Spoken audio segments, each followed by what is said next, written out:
Hey guys, welcome to the second part of the Tempo series. In the previous video, we covered the crucial part of mindset, which leads into the next part.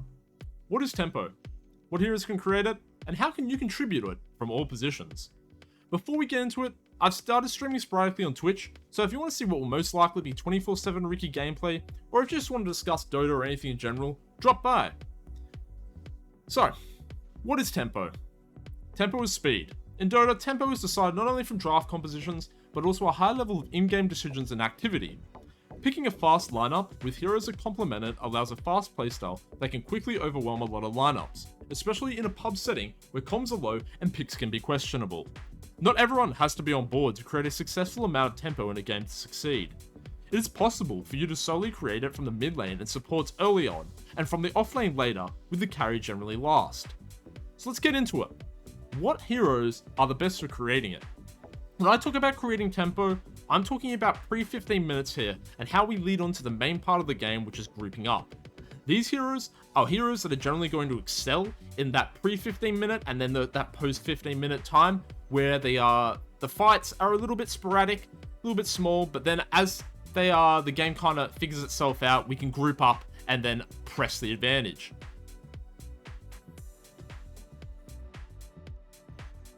Starting off with the pos ones, we have the tiers 1 to 2 to 3.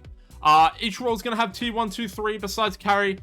Tier 3 for carry is going to be a little bit different. It's more about an early timing push, generally around the 24-25 minute mark, where they're really strong. Alright, so getting into it. Tier 1 heroes for the carry role that create tempo generally have one of three things. They're either very online on very early, in high mobility, or low cooldown spells, and generally tier 1 will have all three of those. As you can see, we have Spectre, obviously an insane global presence hero with the ultimate, just allows you to create tempo by helping out in ganks and assists, along with Ricky, early item timing, abilities on a low cooldown, Arc Warden with a double that can teleport the map, everything like that, etc. And all the other following heroes, insane mobility and low cooldown spells. Tier 2 are kind of the same as Tier 1. They can help out early, but they're a little bit more item reliant. But the reason why they're Tier 2 besides that is because they can show up to fights early and generally survive or actually bring something to the table. Tier 3, the timing ones can do the same, but it's generally a little bit harder. And generally it's better to farm on these because you're really playing to a certain timing where you just sheer outscale the other carry generally and the rest of the team. Moving on to the mid lane, we kind of see the same thing, but it's a little bit different. We're looking for heroes that can be on the map very early. Generally around the level 6 mark is the best ones, with some of these being able to do it before. They are loosely rated from top to bottom, but only mainly the top ones being Meepo. Meepo is the most absurd tempo hero in the game. You can roam with a separate Meepo at level 4 in gank lanes. No other hero from the mid lane can really do that, besides maybe Primal, but even then they most likely won't. Primal is just absurd. Only needs phase boots really to come online and be a threat and kill people. Along with Ricky, you get level 6 and you want to play the map. Quap as well, low cooldown spells, and it's pretty much the same for all the rest. With tier 2, we generally have heroes that are a little bit more reliant on their ultimate and not just their main baseline, and they don't really have too much mobility, or they have a little bit of an item requirement, being Lena, where she's only really good when she has Laguna. Even though it's a low cooldown, she just doesn't really... I wouldn't consider her a tier 1 roamer, even though she has a lot of kill potential. Arc Warden's kind of in the same boat. You have to TP there or move, so he's not as good as these tier 1s, but he is up there. And along with the other one, you have Visage, like an aura builder or the damage builder. He kind of wants to take the mid tower first before he rotates to other lanes, so in that regard, he doesn't really gank. And the other ones you can do it, but like Void Spirit per se, I feel like he suffers a lot of early damage to guaranteed kills that the tier 1s don't. In tier 3, other really good picks, but they just generally take a few items, I feel. Maybe not Bat Rider, but yeah, the rest definitely do, and they don't really want to roam too much, I feel, at least in my games. For the position 3s, we kind of follow a same trackway to the pos 2, is that we want heroes in the tier 1 that have barely any item requirements, or at maximum it's a blink. As you can see, we have Primal and Underlord. I think these two are probably the best tempo heroes right now. Very little item requirements, only really rod for Underlord, and you have insane lockdown, insane global map presence with both of these, just true to their sheer mobility of the ultimate Underlord, and obviously the charge on Primal Beast. All the rest are still completely viable in a tempo. Kunkka for setting up kills and preventing people from getting away, or just, you know, doing TPs back to Fountain and stuff just to rejuvenate your team. Tier 2 is kind of more so the aura builders of the game, the zoos, just heroes that require maybe 1 to 2 items to really like kick off a notch. You could probably justify that Marcy is a tier 1 and DK is a tier 1, but I feel like they're just a little bit better if they just farm for a little bit longer and then just come out with, like, say that those 2 item timings right now. Tier 3 is your heroes that are a little bit more greedy, take a little bit more to get going, but when they do, they are absurdly strong right now. Besides maybe Tidehunter. Tidehunter is a joke, sorry Tide. But yeah, that is pretty much the off lanes right now for tempo. For the last heroes, we have the supports. What defines a tier 1 support is generally they have an inbuilt GPM like Steroid, so Bounty Hunter and Visage, or they have insane amounts of lockdown, catch, and just, you know, they're able to take out a target, or they have global presence or really good disengage, save, but also engage. So Disruptor, Tusk, and obviously Spirit Breaker with the charge. So these ones are definitely all tier 1. The tier 2 are kind of the same. You can all justify that these are still tier 1 picks in the right games, along with a tier 3, because they just enable a lot of stuff. They have a lot of damage. They bring a lot of roots and disable, or just generally good buffs for tempo, especially Ogre and Lich right now. But yeah, these are pretty much what I would go for as like I want to play a fast game type pick, but they're also very good laners, generally all of them. I can't really look at any of these and say they're a really bad laner, besides maybe Spirit Breaker and Nyx and Bounty sometimes, but the rest are all very solid.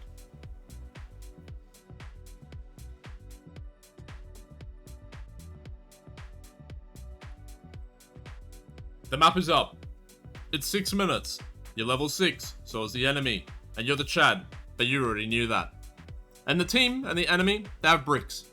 And why do they choose bricks? Because they can either turn to a heap of rubble or into something magnificent. And we're going to find out really quickly with this. So what should you do?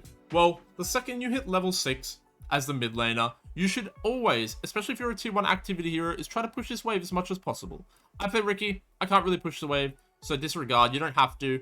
As long as it's not under your tower, you're free to roam. So yeah, level 6, we should be looking around. Once we push that wave, we then look around. We look to the bottom, and we notice the enemy has a Centaur and a Jakiro. They're both full HP, and we've got a Spectre and some other low kill potential support. Probably not the lane we want to go to. Maybe your hero can kill it, but mine can't. But then I look top, and I see, wow, we have a Primal Beast. Nice. But, better yet, we look and we see the pos 5 of the enemy team, and it's a CM, and it's level 3. And ooh, all of a sudden, that brick turns into a fruit. And what does Chad love? Chad loves low-hanging fruit. So what does Chad do? Chad runs all the way up to the top lane and eats it. And Chad gets a little bit bigger. But the best thing about fruit is that fruit usually comes in pairs. And we'll say we get the other fruit too. Chad gets a little bit bigger. Maybe our allies got a little bit bigger too and Chad was a little bit smaller, but you get the point. A lot of people do not rotate on this really early gank. And if they do, and you get a trade, we'll say you maybe lose your support for their support, it's fine. You've got in the mind, you're going to be back. You'll run it back soon. And Chad might be a little bit smaller, but yeah. But we'll assume that you got both, and you have decent tower hitters. You can stay to hit the tower if you think you're going to be able to get it in a reasonable time. It is worth it. In my opinion, I think it's way worth it to do a lot of damage on the tier 1 and maybe lose some on the mid. But if you can't, you're going to TP back, and you're going to just, you know, play the lane. Maybe to the 8-minute mark runes, but you're going to keep pushing out the wave, contesting the farm, find the enemy mid. But then, there's this weird thing that happens. In the top lane, if they decide to go back there, they don't come back as bricks, but they come back as fruit. And Chad's a little bit bigger now. So what does Chad do? Chad goes back top. Now you're thinking, Chad's probably not gonna get 2 free apples again. And you're probably right. The pos 4, we'll say, is probably gonna TP, and so is the mid lane. But by the time they TP, these guys are already so behind and Chad's so far ahead on one of these activity heroes that he could probably gobble a fruit. And then all of a sudden, we have a decent fight out of our hands. We'll say, oh, our support came up as well. He's coming in late. It's fine. Suddenly, we have a 4-on-3 fight, and we'll say for some miraculous reason, we lose our pos 5, we lose our pos 4, and we lose our pos 3, and we get we'll say the support and the carry. That is fine. Chad gets a little bit bigger. Maybe their bricks get a little bit bigger, but those other fruit that are dying in the fight are getting even smaller. They're getting even smaller, and the best thing on these tier 1 activity heroes is that you are progressively getting stronger and stronger. But the best thing there, that leads into next, is that when they come back, we might be strong enough, Chad might be strong enough now to get his 2 bricks, his 2 supports, pos 4 and 5, and start roaming and playing the map. He can look to going down to the off lane. He can look to maybe potentially kill the mid lane. And what we're going to do is we're going to keep doing this. And maybe we don't have the supports with us. We're just going to keep doing these rotations until our pos 3 gets big enough. He gets his item. Maybe it's just a blink. Maybe it's not blink. And he gets enough until he can start roaming with us as a unit of 4. Position 1 players, you have the easiest job of all in a tempo lineup. Number 1 rule is, don't die. If you die, or if you see that the top lane tower has been taken and that the bottom is dangerous, you should always TP top and farm the top area. If this doesn't happen and your lane is hard, retreat back to safer spots around the map where you can possibly get farm without being ganked. The most important thing is for you to farm safely and hit your timings if you aren't an active pos 1. If you are an active pos 1, disregard what I just said and instead play till you get your 1 item timing, which for like Ricky is a defusal, and for other heroes like Marcy is obviously your phase boots and your first item. And then join the team at around the time your pos 3 does, which is roughly around the 14 to 15 minute mark, and play as standard. Offlane players, you also play similarly to the pos 1. Don't overthink it. Hit your timings and set up for around that 14 to 15 minute mark where you're wanting to group as a unit of 4 and play the map. Don't be afraid to use the TPs. These portals are really strong. You can gank people, be active, and don't be afraid to also TP on dives. That is probably one of your main roles, is just to defend everyone else. If you see an opportunity, go for it, is what I'm trying to say, and don't back off from a fight if it looks favorable. But in the end, if you think a fight is bad, do not TP, play for your timing, and play for something that's going to set you up for a longer game of success than a short-term risk that probably isn't going to be worth it. If you take the tier 1 tower, play this space, play it all. Your job is to literally hold this down, and if your team carry decides to TP, then it swaps to the bottom side. You want to play this space and occupy as much as you can while reducing the amount the enemy team can get. This pretty much just changes on whatever side Dara Radiant, but you get my point. Play the map, hit your timings, and then group up at around that 14 to 15 minute mark when everyone's starting to become strong. For supports, I'm going to do you also together. Even though this applies more to position 4 than 5, it still has a shared similarity, and sometimes it's the pos 5 that does more than the pos 4, and vice versa. First off, I can't stress how important it is in setting up tempo in the game, and especially just tempo in the lane, is to block the camps that the enemy can pull from. Blocking these two not only allows you to be safer as you're closer to the tower if you can pull your wave and they can't pull theirs, but it also allows the mid easier rotations, which literally allows to easier kills, which in suit just creates tempo. Another thing is rune control. This is something you should learn over time, but rune control is super important. This is more so the pos 4's role, but if the pos 5 is dominating the lane, then maybe they can do it as well. 2-minute and 4-minute runes play a lot of mid lane tempo, and in some matchups, you controlling one rune while your mid lane gets the other can completely ruin the mid lane entirely for the enemy team, to the point where he loses the lane, possibly dies, and he loses all form of tempo. That's why I can't understand it enough. If you're having a good lane and you've pulled the wave and you are able to roam for your mid that is a bottle user, or it looks like he's beating the other mid and he would secure a kill with denying the regen on the enemy mid, go and do it. It's great. Besides that, all I want you to do is to play behind your team, to TP, don't be afraid to TP, don't be afraid to roam, don't be afraid to make plays. Okay, it's now 15 minutes. Chad is our mid laner in this scenario, and he's made some tempo, he's made some ganks, he's killed the top tower, and the map's looking something like this. With Tilda, the tier 1's still there, we've lost our tier 1, and it's pretty much just an even split across. Both mid towers are up, what do we do? Well, the first thing is, we want to group up and let our pos 1 farm, most likely in the tri camps. And we're going to instead start coming together and looking for people that are mispositioning. Maybe someone's up here, maybe they're not. We want to play these areas, and we want to constantly roam. With the bottom one being more likely to be a sod, we'll have to smoke to obtain that area at this stage of the map, but it is on our mind as something that we can do.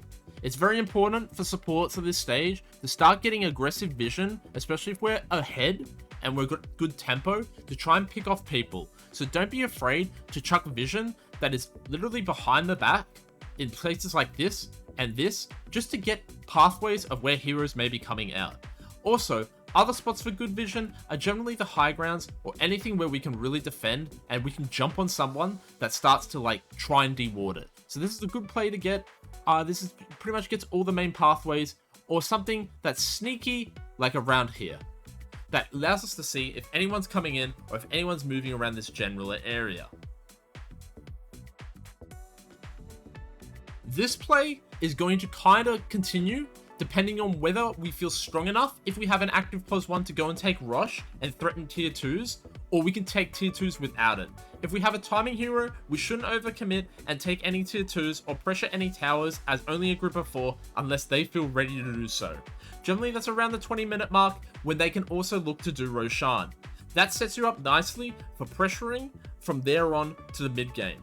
You generally can't keep this up the whole game unless it's a stomp, but this is a good thing to play for at around that single item timing where you want to start applying pressure and creating more space for your pos 1 to utilize.